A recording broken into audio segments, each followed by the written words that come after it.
안녕하십니까. 오늘은 10월 2일 금요일 아침입니다. 금요일 아침 경제 시사를 시작하겠습니다.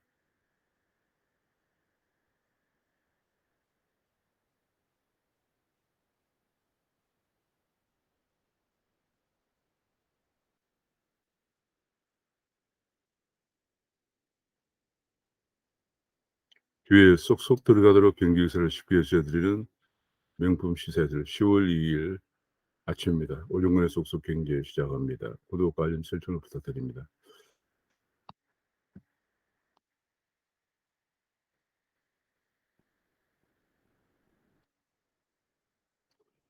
10월 9월 30일에 북한은 다시 미사일을 쏘았습니다. 이번엔 지대공 미사일을 쏘았다고 합니다. 지금 북한에 대한 공군의 공격에 대비해서 지대공 미사일을 쏘았다.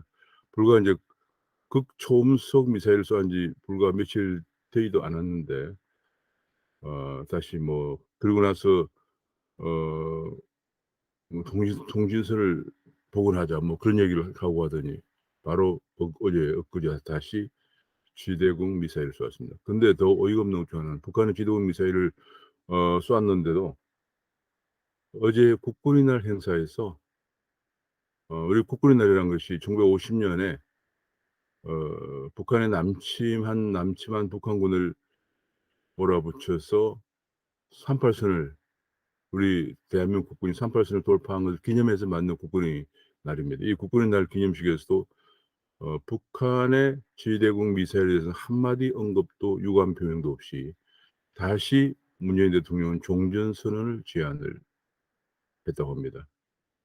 참 이 어이가 없는 얘기인데요. 일단은 이중 추력형의 고체 로켓 모터를 사용해서 발사했다. 지금 점점 북한의 미사일은 발전해 가고 있습니다. 이 고체 로켓은 굉장히 발사에 시간이 별로 걸리지 않기 때문에 얼마 전에 기차에서 발사 실험을 한 데 이어서 또 극초음속 미사일을 발사한 데 이어서 이번에는 지대공 미사일을 고체 로켓을 이용해서 또 발사를 했습니다. 이렇게 되면은 남한의 우리 대한민국의 방어망이 사실상 굉장히 무력화될 우려가 커지고 있는 그런 상황인데 이런 가운데서 북한 유엔 안보리는 계속 미국 블링컨 미 국무장관은 북한이 유엔 안보리 결의를 반복적으로 위반하고 있다는 비판 강도를 높였습니다마는 거꾸로 대한민국에서는 대통령이 어제 전혀 북한의 미사일 발사에 대해서는 언급을 보이지 않고 불과 몇 시간 전에 쏘아 올린 미사일 발사에 대해서는 언급하지 않고 종전선언을 다시 반복했다 하는 보도가 나왔으면 너무 안타깝습니다. 도무지 무슨 인식을 생각을 하고 있는 것인지 알 수가 없는 상황입니다. 그런 가운데 또 지금 외교 장관은 북한 미사일 도발에 대해서 오히려 북한을 두둔한 발언을 해서 또 논란을 일으키고 있습니다. 어제 북한에 대해서 "대화가 끊겨서 북이 미사일을 증강하고 있다. 미국이 더 인센티브를 줘야 한다." 하는 북한을 대변하는 얼마 전에는 중국을 두둔하는 발언에서 또 어 미국 가서 중국을 두둔한 발언에서 논란을 일으킨 데 이어서 이번에는 북한을 두둔하는 미사일 발사에도 불구하고 두둔하는 발언에 또다시 논란이 일으키고 있습니다. 이 대한민국이 지금 어디로 가는 것인지 이게 뭐 노골적으로 그냥 북한을 두둔하고 북한의 미사일 발사에도 불구하고 종전선을 주장하고 북한 미사일에 대한 언급이 전혀 없는 이런 상황으로 가고 있습니다. 정말 대한민국이 어디로 가고 있는지 언론에서도 뭐 미국, 중국 두둔에 이어서 북한을 옹호까지 하나 외교장관 본분을 잊었느냐 하는 그런 비판이 실리고 있습니다. 이렇게 되면 북한의 지대공 미사일은 신형 지대공 미사일이 한미 킬체인 북한의 도발 징후 시 선제 타격하는 선제 타격을 목표로 하고 있는 한미 킬체인이 견제를 할 목적으로 발사했다. 이런 분석이 나오는 가운데 오히려 북한을 비판하고 북한을 어 견제하기 위한 대책을 수립해도 청와대 안보회의를 긴급 안보회의를 수집해도 소집해도 어 당연히 뭐 그렇게 해야 할 그런 상황에서 오히려 북한을 감싸기에 급급하고 있다 하는 보도도 계속 나오고 있습니다. 그런가 하면 또 김부겸 총리는 IOC에다가 북의 베이징 올림픽 참가를 허가를 요청할 것이라는 얘기가 있습니다. 이 뭐 지금 뭐 계속 연이어서 북한 두둔을 하거나 북한의 대변인 역할을 하기에 외교장관이나 국무총리가 앞장서고 있고, 대통령은 북한의 지대공 미사일 발사에 대해서는 전혀 언급이 없이 종전선언만 반복하고 있는 이런 상황입니다. 지금 뭐 이런 상황에서 또 대장동 사태가 계속 확산되고 있죠. 대장동 사태가 키맨인 유동규 전 성남도시개발공사 기획본부장이 체포가 어제 되었습니다. 체포되었고, 유동규가 화천대유 대유와 이재명 연결고리를 유동규의 그 수사에서 찾을 수 있을 것인가 하는 것이 주목이 되고 있고요. 지금 뭐 유동규가 키맨입니다. 지금 화천대유가 김만배가 소유하고 있지만은 과연 이것이 김만배의 소유냐 하는 것도 지금 논란이 되고 있는 가운데, 수억 원대 뇌물수수, 유동규가 김만배로부터 수억 원의 뇌물수수 의혹이 있다, 그런 얘기도 나오고요. 반대로 대장동 개발에 특혜를 제공했을 것이다 하는 의혹. 그다음에 천화동인의 1호 1호 대표로 되어 있는 이한성 1호 대표로 되어 있는 이한성이 3년간 1,208억 원의 배당금을 가져간 이한성이 실소유주냐 하는 것에 대해서도 또 의혹이 제기되고 있고요. 천화동인 5호의 정영학 회계사, 대표 정영학 회계사가 실질적으로 대장동 개발을 사업 계획을 세우고 이익 배분을 설계한 것이 아닌가 하는 또 의혹이 제기되고 있는 그런 상황에서 이 사람들이 전부 키맨입니다. 키맨이고요. 더구나 천화동인 대입금 1,000억대가 오리무중이다. 지금 천화동인의 1호 김만배, 2호가 투자자는 김만배 씨 부인, 3호는 김만배 씨 누나라고 합니다. 4호는 남욱 변호사, 5호는 정영학 회계사, 6호는 조인성 변호사, 7호는 배모 전기자. 이들이 전부 1,100원 넘는, 예컨대 1억 400만 원을 투자하고 1억 2,008억을 배당금을 가져가고, 2호 같은 경우는 872만 원을 투자하고 101억 원의 이익을 배당금을 가져갔다든지, 뭐 이런 식으로 거의 1,000배가 넘는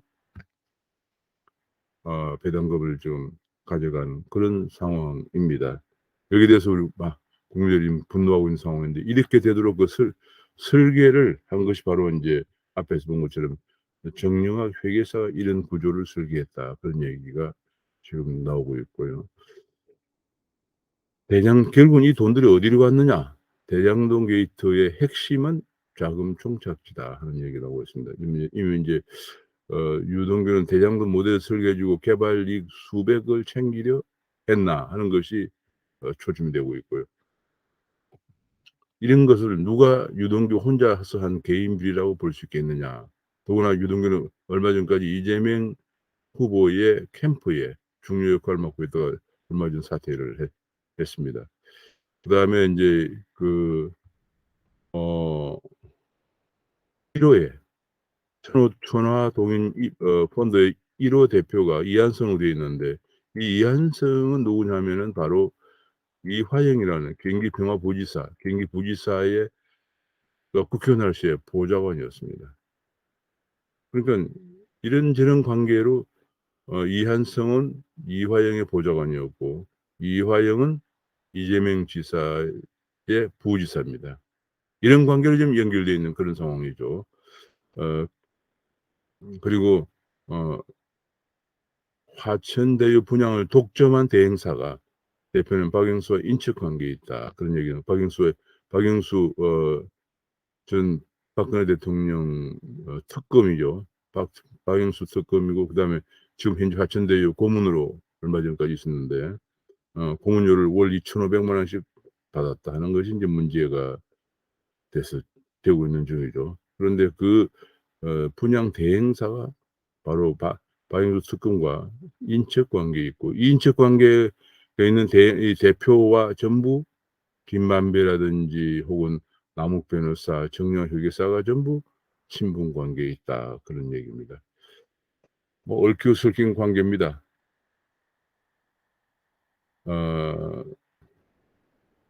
이들이 4인방 김만배와 남욱, 정영학, 유동규가 4인방들이 로비 자금은 350억 약출을 두고 반목을 벌인 끝에 끝내 반목 끝에 정량하기 6-7억을 제출하기까지 된 상황이다. 이렇게 나오고 있습니다.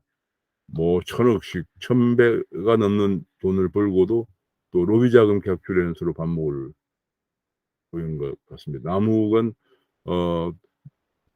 미국으로 도피했는데 도피 전에 123억을 담보대출을 받아서 도피 자금을 현금화하려고 하는 의혹이 제기되고 있고요. 지금 이런 경우에 너무나 많은 이익을 고위험 고수익이 아니고 저위험 고수익이라는 어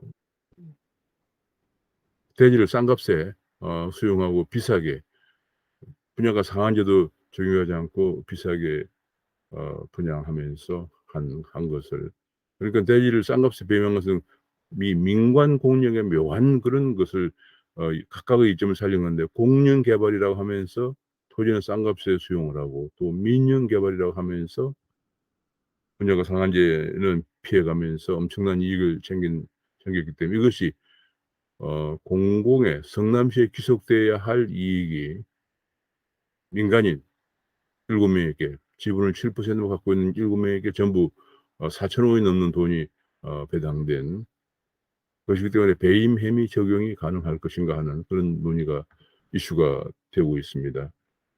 국감에서 이제 국감에서 이것이 대선 국감 내년 3월 9월 대선을 앞두고 지금 마지막으로 벌어지고 있는 국감에서 바로 여야 간에 여당은 윤석열 후보의 고발 사주 문제, 야당은 이재명 지사가 연계되었으리라고 의혹이 제기되는 대장동 게이트에 대해서 서로 맹공을 하고 있는 가운데 여당의 반대로 대장동 증인은 한 명도 채택을 하지 못하고 있는 그런 상황입니다. 지금 그런 가운데 김만배 화천대유 대주주가 권순일 대법관을 8차례나 만났다 하는 것이, 8차례나 만났는데 그것이 공교롭게도 이재명 지사의 선거법 위반 유죄가 무죄로 판결이 난 상황입니다. 그래서 이것을 재판 거래라는 거래가 아니냐 하는 야당의 공세가 거세지고 있는 상황입니다. 대법의 이 권순일도 지금 고문료가 권순일의 1억 5천만 원의 고문료를 지급했다, 뭐 이런 얘기가 지금 나오고 있고요. 지금 권순일과 김만배의 만남, 그리고 이재명의 무죄 확정, 이런 것들이 다 연관이 되어 있지 않다고 보기가 상당히 힘든 상황이죠. 여기 국감에서도 계속 지금 공방을 벌이고 있는 상황입니다. 지금 이재명 지사는 대장동 개발을 최대 치적이라고 자랑하더니 이제 의혹이 커지자 자신과는 무관하다, 뭐 흔히들 나는 몰랐다, 이런 얘기죠. 선긋기를 하고 있다는데, 이재명이 하면 개발이고 이명박이 하면 토건이냐, 이런 또 지적이 나오고 있습니다. 이재명은 이런 대장동 개발은 과거 보수 정권이 하던 토건 사업이다, 이렇게 하면서 지금 국민의힘 게이트다, 뭐 이렇게도 적반하장으로 몰아붙이고 있는 그런 상황이죠. 그런 가운데에도 이렇게 대장동 게이트가 지금 일파만파로 번지고 있는데도 이재명이 제주도에서 56.75%로 1위를 했다는 것이 이 대한민국의 오늘날 현주소입니다. 그러니까 지금 현재 9월 30일에 국군의 날 하루 앞두고 북한에서 지대공 미사일을 발사해도 대통령이 전혀 언급이 없이 종전선언만 주장을 하고 외교장관은 오히려 북한을 두둔하고, 국무총리는 북한이 베이징 올림픽에 참여하도록 IOC에 건의하겠다고 얘기를 하고, 이재명이 관련돼 있을 것을 의혹이 커지고 있는 대장동 게이트가 일파만파를 일으키고 있는데도 역시 이재명이 제주도에서 56.75% 득표하고, 이것이 오늘날 대한민국의 모습입니다. 이런 모습, 이 대한민국이 과연 지금 나라의 모습이냐, 우리가 OECD 가면 선진국의 모습인가 하는 것에 대해서 안타까운 생각을 금할 수가 없습니다. 그런 가운데 다시 또 백현마이스라고 하는 백현동의 마이스 산업을 육성한다고 하는 것이 대장동과 똑같은 판박이 구조로 지금 성남시의회에서 야당 의원들이 퇴장한 가운데 여당 의원들이 단독 처리했다는 보도가 나오고 있습니다. 그게 위례에서 벌써 똑같은 방식으로 해먹고 다시 대장동에서 해먹고 뭐 지금 의왕이라든지 이런 데서도 해먹고 다시 백현동에 마이산업단지도 똑같은 방식으로 처리하게 할 것. 지금 문제가 이렇게 되고 있는데도 어제 1일 날 여당 단독으로 성남시에서 대장동 판박이 구조의 백현 마이스 개발 사업을 처리했다 이렇게 또 보도가 나오고 있습니다. 뭐 전혀 정신을 차리지 못하고 있는 것 같습니다. 그런 가운데 국회에서 화천 대여 방지법도 지금 논의가 되고 있다 그런 얘기가 나오고 있고요. 시민단체 허물을 쓴 기생충들 각종 시민단체가 여기에 관련돼 있고요. 지금 특히 뭐 오션시장 같은 경우에는 박원순 10년간 1조 원을 지원을 했고 오션시장 들어가 보니까 금년에만 하더라도 1,000개의 좌파 시민단체 1,100원을 지원하는 것으로 지금 되어 있다 그런 얘기가 그런 보도 자료를 보도를 한 적이 있고요. 각종 시민단체에 시민단체 운동하는 사람들이 서울시에 공무원으로 특채가 되고 그 특채한 공무원들이 자기들이 있던 시민단체에 셀프 지원을 하는 이런 모습을 보이고 또 탈원전도 마찬가지고 탈원전도 지금 전부 환경단체들이 전부 유권에 개입되어 있고요. 지금 뭐 시민단체에 허울을 쓴 기생충이다 그런 보도가 나오면서 이런 괴물이 되어버린 시민단체를 권력 감시가 이미 마비된 나라 여기에 지금 김경률 회계사는 전 갱신련의 김경률 회계사는 이래서 시민단체를 파헤치고자 한다 이런 얘기가 나오고 있습니다. 그런가 하면 또 한국의 또 한 축은 또 좌파 시민단체가 지금 완전히 지금 뭐 권력화 혹은 또 뭐 정부의 오션시장 말을 들으면 서울시 금고가 좌파 시민단체 ATM기다 이런 말을 할 정도로 돈을 빼먹고 있는 가운데 또 한 축이 우리나라를 좀 위협하고 있는 것이 바로 민노총이죠. 현대제철과 SPG 파업에 한 달을 넘기고 있는 불법 파업을 하고 있는데도 문정부는 방관을 하고 있다 하는 얘기고 심지어는 죄 없는 기업을 죽이고 심지어는 지금 기업을 죽이고 지금 이런 얘기가 나왔습니다. 이게 큰 문제인데 이게 만약에 그렇다면 사실이라면 이게 보통 문제가 아닌데요. 그러기 위해서 어 계열사에서 도넛 반죽 위생 논란이 일어났는데 업계 측은 생산 설비의 기름때를 고의로 반죽 위에 떨어뜨려 촬영을 하고 외부에 제보했다. 노조의 민노총 지회장은 고발했다고 합니다. 이 노조가 이렇게까지 조작까지 하면서까지 파업을 하고 있는 모습 이거 사실로 밝혀진다면 이게 보통 일이 아니다 하는 것이 언론에 지금 그렇잖아도 뭐 SBC는 물론이고 수많은 가맹점들도 타격을 받고 있는 이런 속에서 손해배상을 요구하죠. 오히려 민노총은 도리어 파업을 전국적으로 확대하면서 이런 일을 좀 사진 조작까지 벌이고 있어요. 본인들이 그렇게 해놓고 이것을 회사에서 점포에서 가는 것처럼 조작하고 있다. 이런 보도가 나왔습니다. 이 뭐 우리나라의 모습을 정말 전달하기도 제가 정말 창피할 정도입니다. 이것이 우리나라의 모습입니다. 이게 모두 다 정치 투쟁화되기 때문에 그런 거죠. 코로나는 어제 사적 모임 제한을 거리두기를 2주간 더 연장한다 얘기했고 2주 뒤에는 완화할 것이다 이런 얘기를 했습니다. 완화할 듯하다 이런 얘기가 나왔고요. 아마 내달부터는 2주 뒤니까 내달부터는 위드 코로나로 가지 않을까 이런 전망이 나오고 있습니다. 그런데 외국인들이 미접종 불법 체류 외국인들이 병행하면서 얼마 전에 보면 뭐 서해안 섬에서 뭐 그야말로 난잡한 파티를 벌이고 있는 그런 모습들이 보였는데요. 우리 반 백신을 맞으면 뭐하나 미등록 외국인들이 백신을 맞고 있지 않고 있다. 특히 이제 수학기가 되면 농번기 수학기가 되면서 일손을 차려서 대거 외국인들이 몰려들면서 불법 치료자들 백신 접종이 33%에 그치고 있다.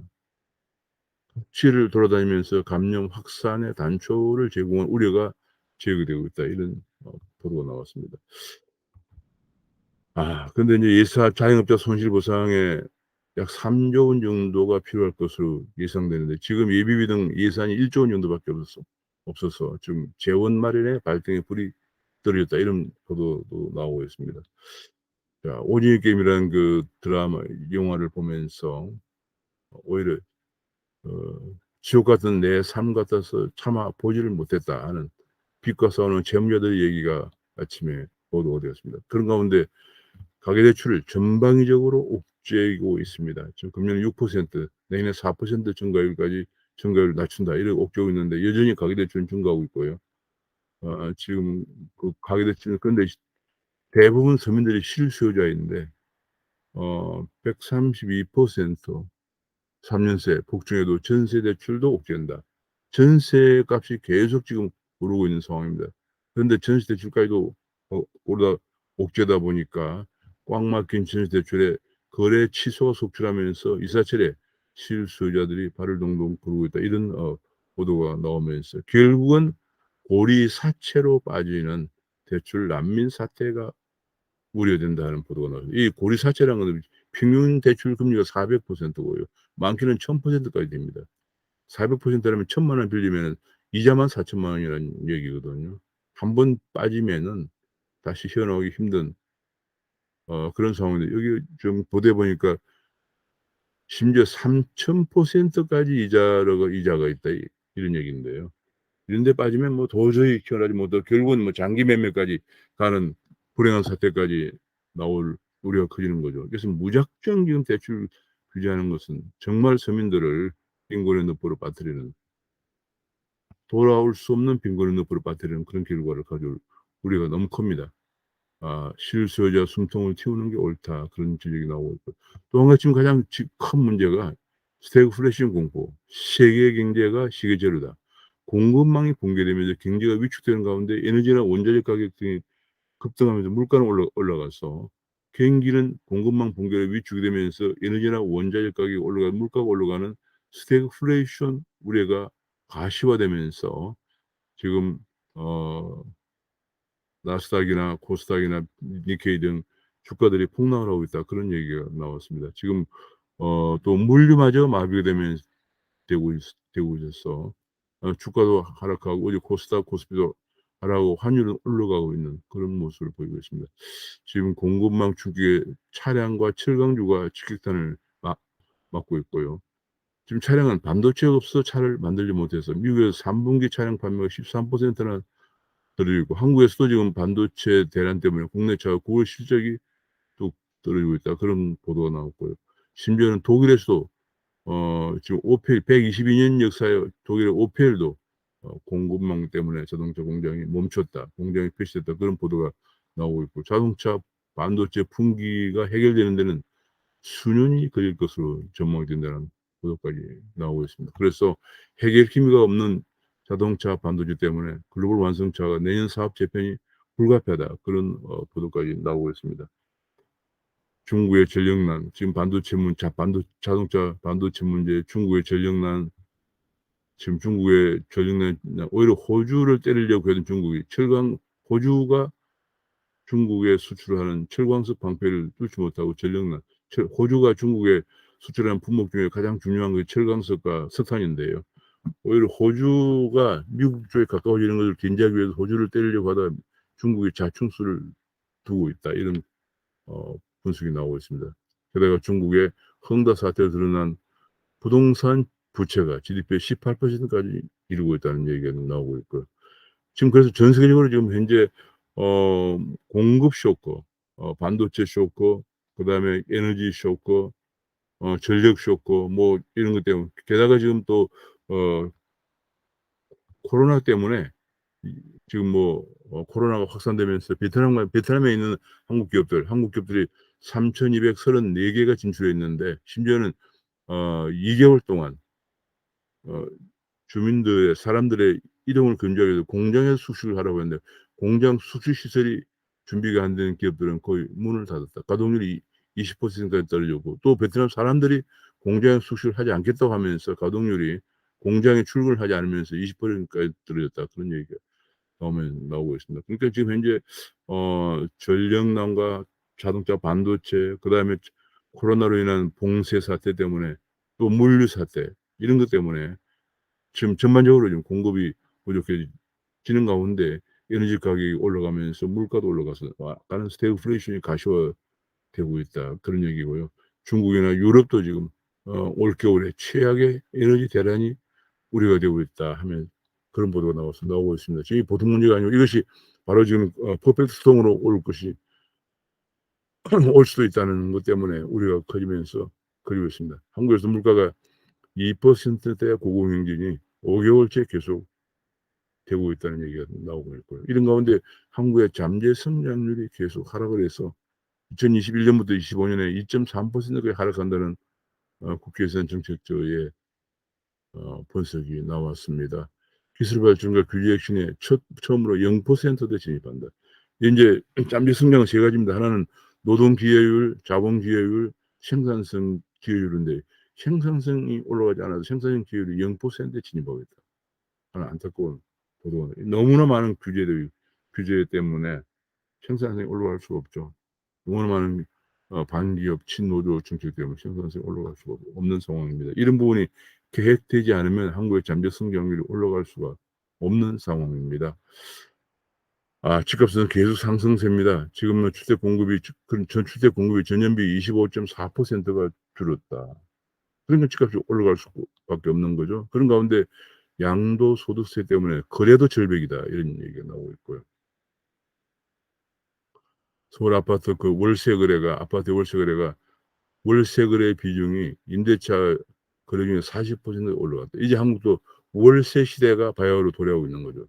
전세값이 너무 올라가면서 그 전세값을 감당할 수 없는 임차인들이 월세로 전환하는 그런 상황이 벌어지고 있습니다. 그런 가운데 여당은 수도권에 1만 가구를 한다고 하는데 이게 전부 소행 신축을 더 늘리겠다. 지금 빈 임대주택의 98%가 소형인데 지금 40% 40제곱미터면 지금 대체로 평수를 따지면 열대 평 되는 거죠. 열대 평 되는 그런 이하의 아파트를 66% 임대 아파트를 공급한다. 이런 보도가 나왔습니다. 숫자의 지적 말고 중행 임대도 늘려야 한다 하는 전문가들의 지적이 나오고 있습니다. 그러다 보니까 인제 집값이 너무 오르다 보니까 빌라 경매가 과열을 보이고 있는데 빌라의 낙찰가율이 97%까지 올라갔다. 98% 올라갔거든요.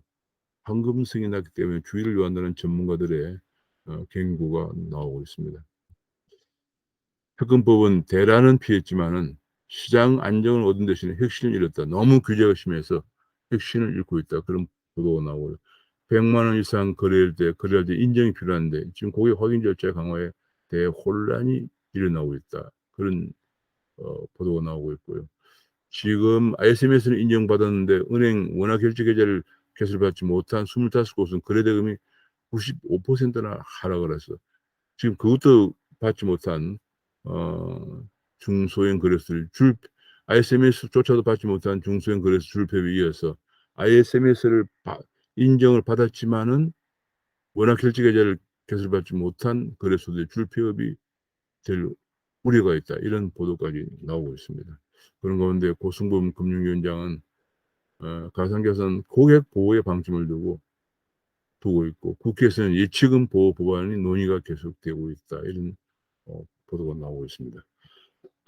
지금 한국에서 계속 플랫폼 규제가 강화되고 있는 가운데 네이버의 스마트 스토어는 일본으로 출기한다. 그런 보도가 나왔습니다. 결국은 국내에서 계속 규제가 강화되면은 해외로 나갈 수밖에 없죠. 해외로 나가면서 일자리마저 해외에서 계속 나가게 되는 그런 문제가 생깁니다. 지금 뭐 456억에 저는 이제 오징어 게임을 두고 전 세계가 공감했다. 그런 얘기가 나오면서 이 BTS 기생충에서 K 콘텐츠가 글로벌 스탠다드가 되어가고 있다는 반가운 분석도 나왔습니다. 그런 가운데 한국의 안방을 중국의 게임이 판을 치고 있다. 이런 보도도 나왔습니다. 지금 매출 10위권 안에 절반이 중국산이다. 얼마 전만 하더라도 한국산 게임이 굉장히 강세를 보였는데 이제 한국의 매출 톱10 의 절반이 중국산이라는 그런 안타까운 분석 보도가 나왔습니다. 지금 뭐 중국이 2,300억 원을 쏟아부어서 애국주의 영화 장진호라는 영화를 중국에서 지금 개봉을 했는데, 장진호가 바로 흥남철수를 가능케 했던 장진호 전투. 중공군 85,000명을 보유하고 있는 포위를 뚫고 유엔 연합군이 15,000명이 포위를 뚫고 나와서 흥남으로 퇴각한 전투를 장진호 전투라고 그러는데, 이 장진호 전투를 중국에서는 아주 애국적인 중국은 언제나 이 중국의 6.25 전쟁 참전을 항미원조라고, 위대한 항미원조다 이렇게 미화하고 있습니다. 그러니까 항미원조. 지금 현재 이 시각이 대한민국은 미국이 점령하고 있다.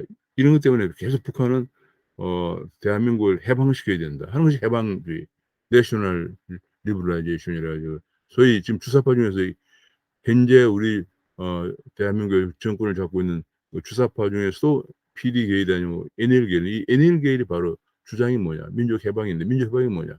뭘 해방하느냐? 대한민국이 미국이 지배하고 있는 데로부터 해방시킨다, 그런 얘기죠.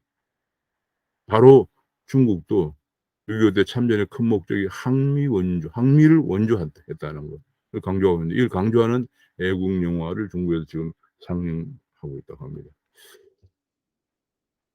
대선에서 과학기술 패권 시대에 과학이 공약이 실종됐다는 그런 지적도 나오고 있습니다. 지금 오늘 아침에 가장 큰 이슈고 쟁점이, 북한이 9월 30일에 지대공 미사일을, 며칠 전에 극초음속 미사일을 쏜 데 이어서 다시 또 지대공 미사일을 쏘았는데도 어제 국군의 날 행사에서 대통령은 전혀 언급이 없이 종전선언만 주장을 하고, 우리 외교 장관은 오히려 북한을 두둔하면서 북한이 계속 이렇게 미국이 봉쇄만 하고 있기 때문에 이런 계속 그 미사일이나 핵 전력을 강화하고 있으니까 빨리 제재를 완화하고 대화에 나서라, 이런 촉구를 마치 북한의 대변인처럼 얘기했다는 것이 하는데, 그렇게 하고 있는 문정부, 이런 뭐 경제 실정 말할 것도 없고 안보까지도 이렇게 완전히 북한의 대변인처럼 행세하고 있는데도 불구하고, 이재명 지사가 또 게다가 대장동 사건까지 터지고 있는데도 불구하고 대장동 게이트 사건이 일파만파를 가져오고 있는데도 불구하고 이재명 후보의 어제도 지지도, 또 민주당 대선 후보 선거에서 압도적으로 과반수 이상을 득표했다는 대한민국의 자화상, 오늘의 자화상을 여실히 보여주고 있습니다. 제 뒤에 있는 것이 이제 어느 고택의 담장에 있는, 이것이 한박꽃이죠. 옛날부터 한박꽃은 이제 불을 상징한다고 해서 많은 고택에 한박꽃을 많이 심으면 너무 예뻐서 제가 한 컷을 가져왔습니다. 오늘 여기서 마치겠습니다. 감사합니다.